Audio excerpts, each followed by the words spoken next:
I'm Jal and you're watching Fluffy Kawaii Show, and today it's another Vlogmas video and I'm telling you about another meal that is very famous for Switzerland during the winter season. It's raclette. Let's go!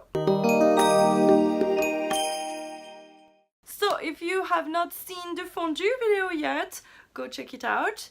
And today I will talk about raclette. So basically it's also melted cheese. I think it comes from the Alps, from Valais, but I don't know. So if you are offended because you thought it came from France or something, don't be, because I don't want to start something. So I don't care where it's from, but we have a very good tradition of eating raclette in Switzerland, and mostly during winter season, but actually now they have been doing commercials of, hey, you could be eating your raclette while being in bathing suit in your swimming pool, why not? So basically I love cheese and I could eat cheese all year long, so I really do not mind what weather is it outside. Of course it tends to be very hot when you have the hot thing melting the cheese in your home, and usually in summer you prefer eating something cold because you're already hot. So I don't know, I don't care. So raclette is actually comes from the word racler in French, which means scrape. So basically the origin one is like, okay, you know, a big cheese usually is round, so they cut it in half and then you hold it like this and you scrape it down when it's melted and you put it back to melt. So one time we did melt the cheese, you know, in the fireplace, and it was when we rented chalet in the Alps to ski during the winter. And this is really cool because it really takes the smell off the fire, and it was so good, so good.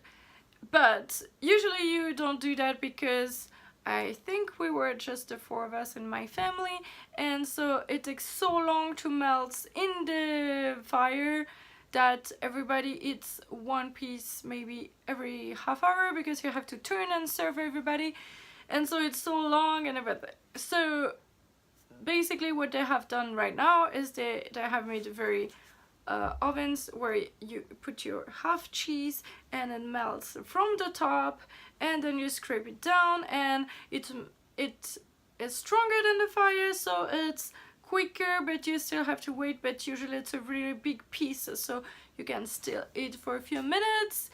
But what most people have in Switzerland, I guess, is like a mini oven with maybe from 4 to 8 slots, and you have a mini kind of platey panny thing, and you put squares of cheese like that thick and this big squares of cheese in your small thing, and you put it in the oven, and so everybody can put theirs at the same time and everybody can just keep eating at the same time, and that's way more fun. And people can just choose how they want to burn it, or just melt it, or put any spice on it, or grill anything else in it. Some people like to put mushrooms or some kind of tons of other things that you can put in it.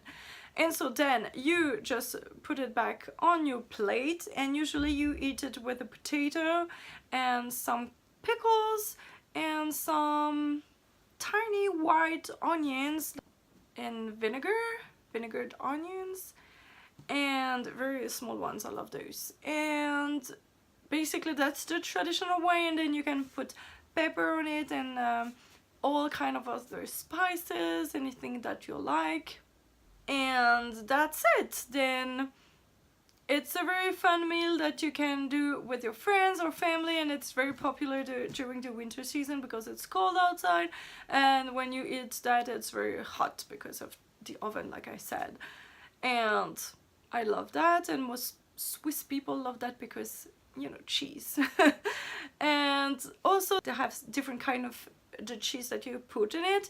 They have some that have pepper grains in it, and in France, like very close to Switzerland, also in the Alps, but in France they have smoked cheese, and it's very good too.